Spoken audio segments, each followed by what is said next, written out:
Dagile karena dagle, nol waktu kita buat itu apa? Kue ini kita poli itu apa kan lah, no? รู้สึกว่าวันนี้ช่องของ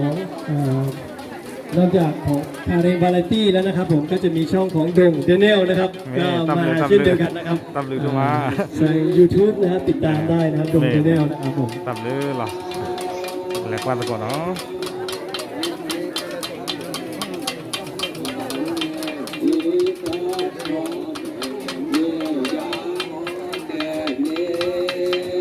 ว่าไปที่น้องเป็นการดีเลยเนาะ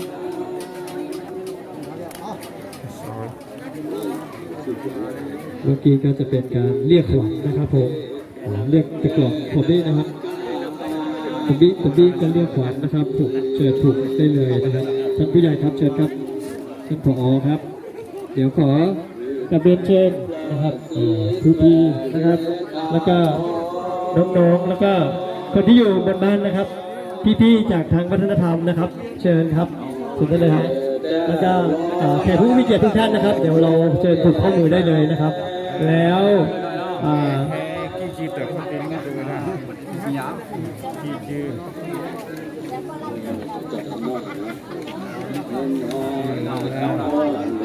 จอเรือลอยไม่ต้องเยอะค่ะเจ็บโ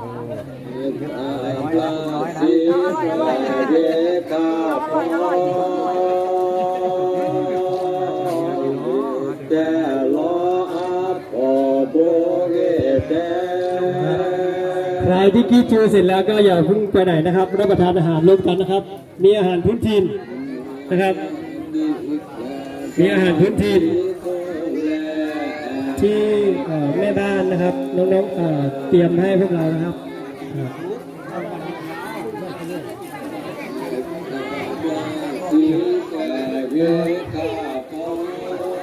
เอาไปได้เนาะมาดูว่าในภาษาที่อยู่ในนี้เนาะให้ทุกคนมาฟังที่นี่เนาะกี่จื้ออะไรวะกี่จื้อเนี่ยโอ้ถึงยุ่งยากถ้าใครกี่จื้อเลยไปเกณฑ์เข้าไปได้ถ้าช่วยช่วยว่ามาเนาะมันไม่กี่จื้อติดกี่โกชอกี่ปีเขาดูนู่นนะเขาดูตาปรุเขาเอาไว้เนี่ย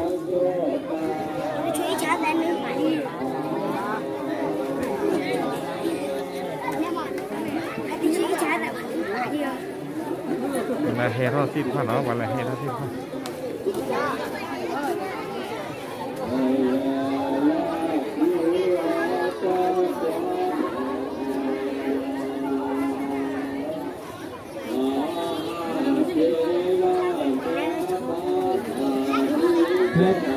แฮนเข้ามาได้เลยนะครับคนที่จะผูกข้อมือนะแฮนนี่หรอแฮนนี่หรอ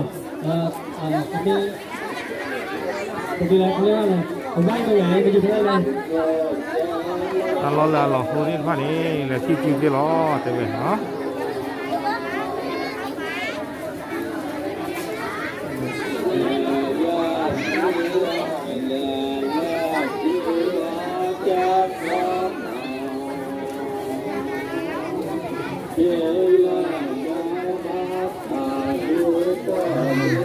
ถ้า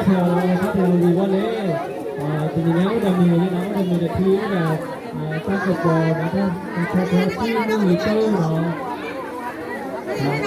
แล้วทางด้าน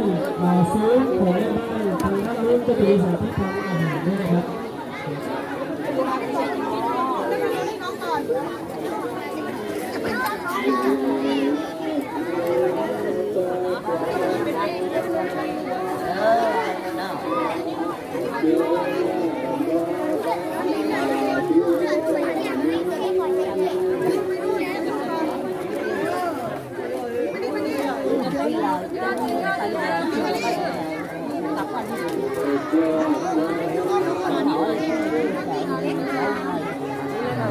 ช่วงวันเดือนอะไร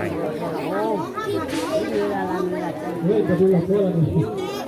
เนี่ย ดูถ้าเราไม่มาอย่างนี้ดูถ้าเราไม่มาเราจะคิดด้วยเนาะเรียกขวัญและกำลังใจนะครับ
ผัดทอดจะมีเงี้ยด้วย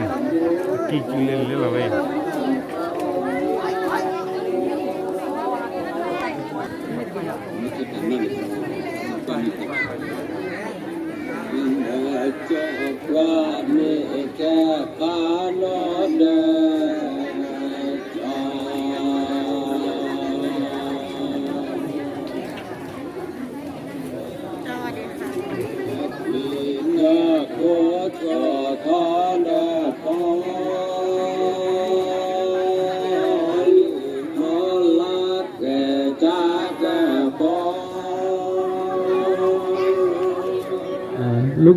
ลุงนึกนี่แน่ได้ยินเสียงนะครับว่าผู้ใหญ่ที่หล่อและกองโดยการนะครับลุงนึกทำไม